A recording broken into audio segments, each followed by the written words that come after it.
I came home to silence. No giggles. No cartoons humming from the TV. No pitter-patter of little socks across the kitchen floor. Just the hum of the fridge and an eerie stillness that didn't belong in my house. Willow's crib was empty. Her bunny blanket gone. The baby monitor unplugged. And a text on my phone, sitting face up on the counter like a knife left behind. I need space. Willow's with me. Don't make this harder. That was it. No name. No apology. Just detachment, sterilized and final. My name's Josh. I'm 38. Been a mechanic most my life, busted knuckles, busted knees, busted engines. I live in a small town just outside Flagstaff, Arizona, where the air smells like burnt rubber and pine needles, and people still wave at you from the sidewalk. I fix things. That's what I do. But nothing prepared me to fix this. Emma was my wife. We met at a 4th of July block party 10 years ago. She had root beer in one hand and a sparkler in the other, wore red lipstick and a bandana in her hair like a 1950s pinup. She had this laugh, short, high-pitched, almost embarrassed, like she couldn't believe she was enjoying herself that much. It hooked me. She was smart. A legal assistant at a small law firm downtown. Always spoke about her boss like he was some kind of legend. Neil Lambert. Harvard educated. Twice divorced. Ran the office like a courtroom god. At the time, I thought she just admired him. Now I realize she was already halfway gone. It started with small shifts. Emma coming home later, working overtime. Her perfume lingering longer when she walked in. I chalked it up to stress. Postpartum stuff. Marriage ruts. The kind of cracks you patch and move on. But when you're elbow deep in someone else's oil leak all day, it's easy to miss the lipstick on their coffee cup. I didn't see it. Not until it was too late. And then my real hell had just begun. The next morning, I called the police. They told me Emma wasn't missing. That as the mother, she had every right to take Willow with her. I asked what I could do. File a report. Report her as unstable. They said unless there was abuse or neglect, it wasn't their problem. She's exercising her parental rights, they said. Like that was supposed to comfort me. So I called Emma. Straight to voicemail. I texted her. Where are you? Is Willow okay? Please, Emma. Just tell me if she's safe. Don't shut me out like this. No response. I didn't sleep that night. I drove to every motel in a 50-mile radius. Checked parks, rest stops, even the grocery store where she liked to buy her organic baby snacks. Nothing. Every car that passed me felt like it could be hers. The next day, I went to her office. The receptionist gave me a weird look when I asked if she'd been in. Oh, she and Neil took time off together, right? Aren't they in Napa? My stomach dropped. I tried to keep my face neutral, but something must have shown. Oh, wait, you didn't know, the receptionist said, blinking like a deer caught in guilt. No, I said slowly. I didn't. She mumbled something about assuming I was the one who booked the trip. I got in my truck and just sat there, staring at the steering wheel, fingers shaking. Napa. She left with him. I drove home on autopilot. My hands remembered the roads, but my mind was somewhere else, somewhere between disbelief and fury. This couldn't be real. Emma wouldn't do that. Not with Willow. But I knew better. I'd seen the signs. I just hadn't wanted to believe them. I rummaged through the closet when I got home. Pulled out Emma's old laptop. She hadn't used it in months, but the charger was still tangled behind our dresser.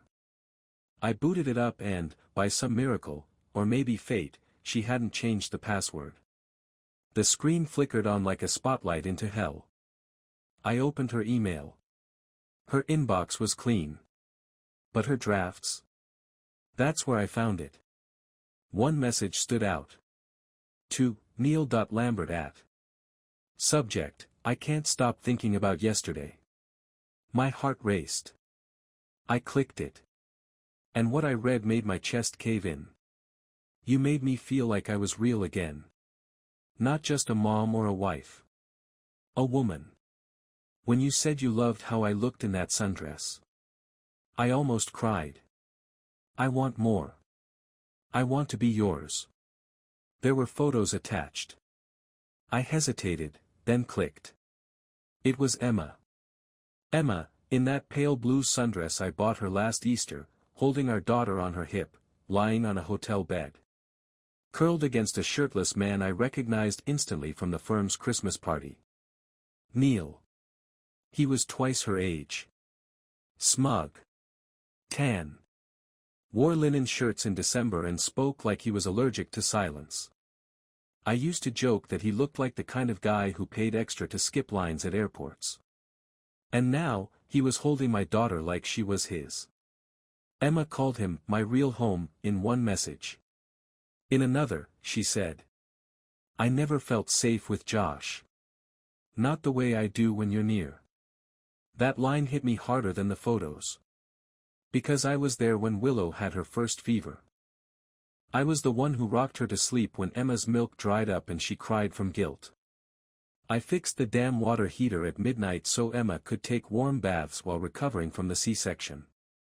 And now she said she'd never felt safe with me. I didn't scream. I didn't break anything.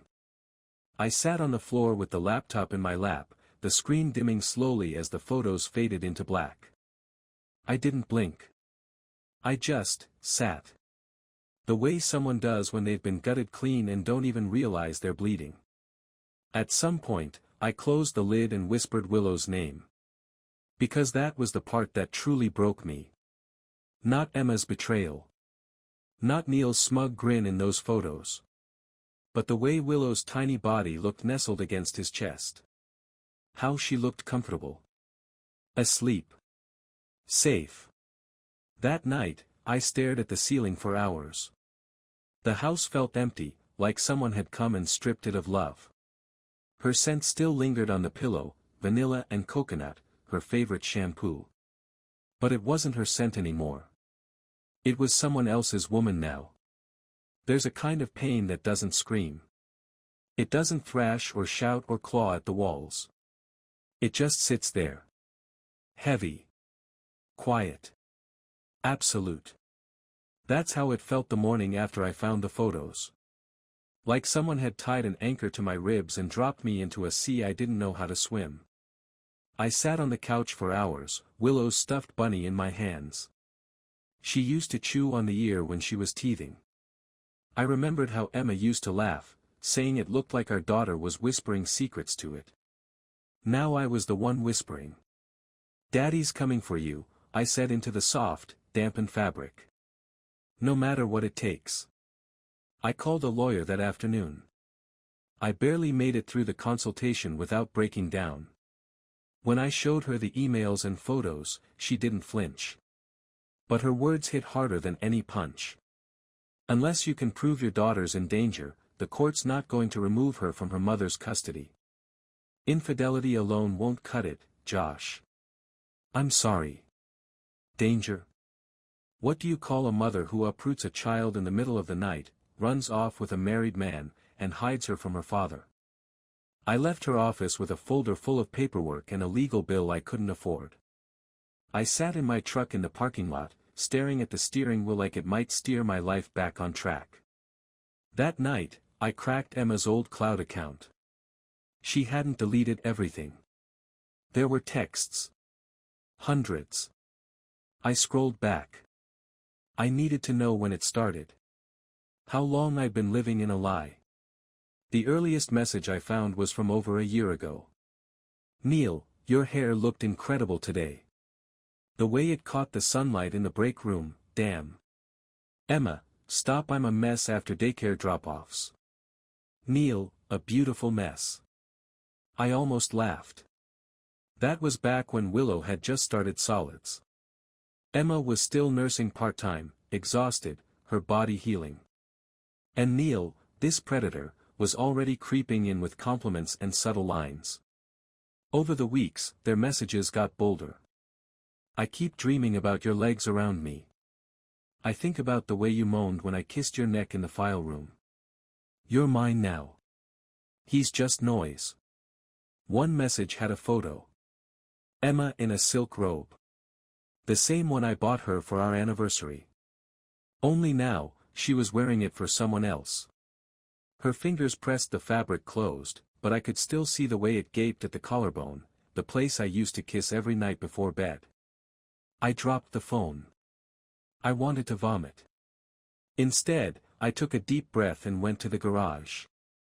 I pulled out an old shoebox of receipts and photos. I needed to remind myself that this thing we'd built, was real once. That I wasn't crazy. There were pictures of Willow's first steps in our cracked driveway. Photos of Emma asleep on the couch, Willow curled against her chest, a bottle slipping from her hand. Notes she used to leave in my lunchbox: "You're the best dad. Don't work too hard. I love you." Was that all just a role she played? Had I missed the moment she stopped meaning it? I started taking notes. Organizing a timeline. Hotel reservations, messages, Emma's new bank withdrawals, all pointing to a life that had been lived in secret, right beneath my nose. And that's when I found something worse than the affair. In one message, Neil said, "If your husband keeps sniffing around, we'll push for full custody. Tell the court he's unstable." You have the emails where he lost his temper, right? Emma replied. "He's not dangerous. Just angry. Hurt. But if it comes to that, I'll do what I have to." My ears rang. My hands trembled. I wasn't just being replaced. I was being erased. She was setting the stage. Building a story where I'd be painted as unstable. A mechanic with grease on his hands and a temper, dangerous, volatile, unfit. I knew then, this wasn't just a betrayal. It was war. But I couldn't storm in guns blazing. I had to be smarter than that. So I started small. I created a burner email and sent myself the entire thread. Every photo. Every hotel confirmation. Every line that showed her intent to separate me from my child. Then I bought a tiny camcorder from a pawn shop. Started recording everything. My days. My routines. The condition of Willow's room. My interactions with people at work and church. I needed evidence that I was calm. Grounded. Safe. Because Emma was already rewriting me as something I wasn't. And I refused to let my daughter grow up believing that lie. I hadn't seen them in weeks, Emma and Neil. No photos online. No public appearances. Until one day, I got a message. From a coworker of Emma's. No name. Just a screenshot. Emma, in a sundress, holding Willow on her hip, standing next to Neil in front of a vineyard. His hand rested casually on her waist. Willow's hand gripped his shirt. The caption. "Weekend bliss with the real ones." I stared at it for an hour. Then I zoomed in on Willow's face. She looked smaller. Her eyes duller. Her smile unsure. Like she was trying to be okay in a world that didn't make sense anymore. I shut my laptop and made a vow to myself. No more watching from the sidelines. It was time to bring her home. It was supposed to be over. I kept telling myself that. That the affair was old news, some desperate rebellion she'd outgrow. That maybe Neil was just a phase, a rich man's fantasy with an expiration date. But deep down, I knew better. I just didn't have proof. Until I did. A week after I got that vineyard photo, I met a guy named Drew. Friend of a friend. Ran the maintenance staff at the resort Emma and Neil had visited. Napa Valley, polished wood, white wine, and quiet money. I offered him $200 to check their guest log, under the table. He emailed me a security clip. 1 minute and 52 seconds long. No sound. But I didn't need sound. The camera angle showed the hallway just outside their suite. Room 218. Late evening, timestamp said 9:41 p.m. Emma opened the door first. She was barefoot, hair down, the hem of a pale blue robe brushing her knees. I recognized it. I bought her that robe. Bought it for our honeymoon. Then Neil appeared behind her. Shirtless. Hair still wet from a shower. He leaned down, whispered something in her ear. She laughed. Quiet, breathless. He touched the side of her face, slow and familiar, like he'd done it 100 times before. She leaned into the touch, eyes fluttering closed. Then, and this part still haunts me, she pulled him closer. Pressed her forehead to his. And for one long moment, they just stood there. No rush. No shame. Just two people who'd stopped pretending to feel guilty. She tilted her head up and kissed him. Not a heated, frantic kiss, but a soft, reverent one. The kind of kiss you give someone you've already decided to stay with. I watched it unfold like a ghost at the window of my own life. And something inside me broke. Not the kind of break that leads to rage. But something quieter. Colder. The next clip I found was worse. A voicemail Emma forgot to delete from her synced Google Drive. Sent weeks earlier. The transcript said. It's late. She's asleep in the crib. I can't stop thinking about how you looked this morning. The way your hand fit around my waist. The way you whispered my name like it meant something. I felt alive again. I'm scared, Neil. Because I don't want to go back. I don't want to pretend anymore. That was the first time I heard it in her voice, not just lust. But resolve. She wasn't lost. She wasn't confused. She'd made her choice. And she wasn't looking back. I sat in the garage that night, door cracked open to let in the cool Arizona air. I watched the sky shift from orange to violet as the sun sank behind the pines. Emma used to love watching sunsets from that porch. Now she watched them from Napa balconies with another man. I thought about the first time she'd fallen asleep on my chest. Her hair smelled like rosemary and coconut. I remembered Willow's first word, "Dada," how Emma cried happy tears and kissed me right on the garage floor while we cleaned up spilled motor oil. I remembered a woman who used to hum while she folded laundry. And I realized she was gone. Had been for a long time. In her place was someone who could lie with practiced ease. Someone who could smile at me in court while working behind my back to sever my rights. But I wasn't going to let her rewrite our story. I printed every transcript. Clipped stills from the hallway video. Cataloged them, labeled them by date, highlighted key lines. And I began preparing my final move. Because if Emma wanted a clean slate, she'd have to burn the truth to get it. And I wasn't about to let the truth die quietly. After the hallway video, I didn't leave the house for 2 days. I wasn't eating. I wasn't showering. The garage smelled like gasoline and old tears, and I just sat there, between the workbench and Willow's old tricycle, watching the shadows move across the concrete like they knew what I'd lost. I kept playing the voicemail. Emma's voice, soft and breathy. I felt alive again. Like being with me was death. Like the home I built with my own hands was some kind of coffin she crawled out of. That's when the rage finally came. Not loud, not wild. Just steady. Controlled. Like heat under pressure. I picked up a wrench and stared at it for a long time. Not because I wanted to hurt someone. But because it felt good to hold something heavy. Real. Honest. That wrench never lied to me. It never snuck out at night or stole my child or whispered someone else's name into a pillow I paid for. I didn't smash anything. But I thought about it. I thought about driving to Neil's house and asking him, man to man, what gave him the right. But then I pictured Willow. Her little hands, always sticky with jam. The way she'd run to me in her dinosaur pajamas, shrieking, "Daddy," like it was the only word she wanted to say. And I knew if I lost control, even once, Emma would win. She'd use it. Twist it. Paint me as unstable. Dangerous.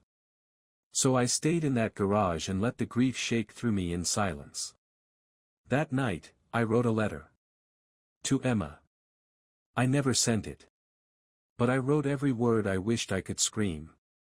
You didn't just betray me. You stole from me. You took a little girl who still calls me daddy and handed her to a man with a rental smile and soft hands. You let him wear my life like a borrowed coat and convinced yourself it looked better on him. I folded the letter and locked it in my toolbox. I needed to start thinking like a father, not a husband. Because this wasn't about fixing a marriage anymore. It was about saving my daughter. The next morning, I made a plan. I bought a small camera, motion-activated, cloud-backed. I hid it in the frame of a photo Emma left behind, one of her and Willow on the swing set, smiling like liars. If they ever came back to the house, I'd know. I also called CPS. I didn't accuse Emma of abuse, I wasn't going to lie. But I told them everything else. That she'd moved our daughter out of state without warning. That she was living with a married man with no known background around children. That I had reason to believe she was manipulating the narrative to block my parental rights. The woman on the other end sounded skeptical, until I emailed her the files. The video. The messages. The voicemail. I waited. Waited while the wheels of a broken system turned slowly. Too slowly. 3 more weeks passed. I missed Willow's 3rd birthday. Emma didn't invite me. Didn't respond when I asked if I could send a gift. Her lawyer said, this isn't a good time for contact. So I mailed the gift anyway. A stuffed fox and a hand-drawn card that said, I miss you more than the stars. No reply. But I know Willow got it. Because 5 days later, I got a call. Blocked number. It was Emma's voice. Tired. Flat. Cracked. I shouldn't have taken her, she said. I didn't know who I was anymore. Neil made me feel safe. But it was fake. He's not who I thought. I didn't respond. She waited. Then added. I don't want her to grow up thinking love is lies. It was the first honest thing she'd said in months. But I didn't say, I forgive you. I just said, bring her home. And she did. But not like I expected. I got the call from Child Protective Services on a Tuesday. The investigator's voice was calm. Measured. But I could tell, something had shifted. We're opening a formal inquiry, she said. The footage you submitted, and your daughter's reaction, we need to assess her safety. I didn't cry. Didn't cheer. Just gripped the arm of my chair until the vinyl cracked beneath my fingers. It had begun. 3 days later, Emma left Neil. No goodbye. No announcement. Just gone. I wouldn't have known, except his wife, called me. I didn't even know she had my number. Just so you know, she said, voice trembling, they're done. She left him. Packed her stuff and took the kid. Said she didn't feel safe. I didn't say anything. I let her hang in the silence. Then she added, you ruined my family. And I hope you burn in hell. Then she hung up. That one stung. Not because she was right, but because she was also a casualty in this war none of us asked to fight. And that's when I realized, Emma wasn't just reckless. She was radioactive. The fallout was everywhere. But the final blow came when I saw them. It was pure chance. I was getting groceries in Sedona, pushing a squeaky cart past the cereal aisle when I saw a flash of a floral dress. Pale yellow. Flowing. Familiar. Emma. And beside her, Neil. Pushing a cart like he'd earned that role. Holding Willow in one arm while scanning produce with the other. He looked so damn normal it made me sick. Emma laughed at something he said. A hand on his back. Her hair pinned up the way I used to love. Like she was auditioning for someone else's life. But it wasn't the sight of her that got me. It was Willow. She was different. Quieter. Smaller. Her eyes didn't light up like they used to. She sat in that cart like a doll, waiting, quiet, half aware. Until I said her name. Her real name. Willow. Not the baby name Neil had posted on Instagram. Not Lulu. Not Bug. Just Willow. She turned. Slowly. Her eyes flicked toward me like they were coming out of a dream. She blinked. Then whispered, "Daddy." Neil froze. Emma paled. Her hand gripped Neil's arm like she'd seen a ghost. And I stepped forward. But before I could reach her, Neil scooped her up and walked away. Emma followed, fast and tight-lipped, dragging the cart behind her like it weighed 1,000 pounds. They didn't look back. But Willow did. Over Neil's shoulder, her tiny hand stretched toward me, and I swear to God, in that moment, I saw her remember. Not everything. But me. That night, I sent the footage to CPS. The video. Willow's voice. Her reaching. I sent everything. I didn't sleep. Didn't eat. Just waited. And a week later, it happened. They found Emma in the desert. Near an old dried-up riverbed. Her car parked neatly beneath a mesquite tree. A note left in Willow's empty car seat. I don't know who I am anymore. She deserves better. I'm sorry. They found her 5 miles from the highway. Barefoot. Sunburned. Dehydrated. Alive. But lost. And Willow? Willow came home to me that night. She came home in a pink dress I didn't recognize. Willow didn't speak at first. Just stared at me with those big hazel eyes, Emma's eyes, like she was trying to decide if I was a dream. I knelt down, arms open, not wanting to overwhelm her. My voice cracked when I said it. "Hi, Bug." She blinked. Stepped closer. Then closer still. Until her forehead touched my chest and her little fingers clutched the fabric of my shirt like she was afraid I'd disappear. That's when I cried. Not like in the movies, no shaking, no sobbing.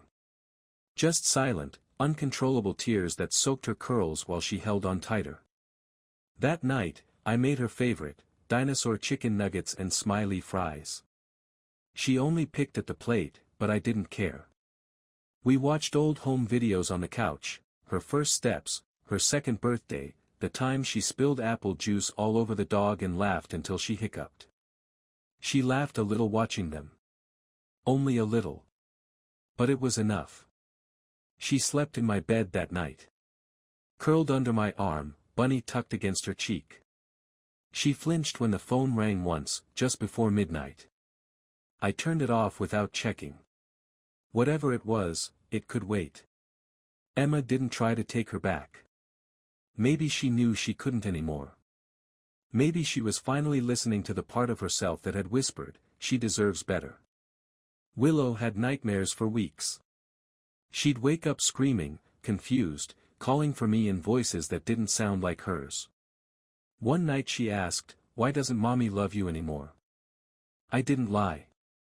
I told her the truth, a version she could carry without it crushing her. Sometimes, I said gently, stroking her hair, the people we love forget how to love back. But that's not your fault. And it's not mine either.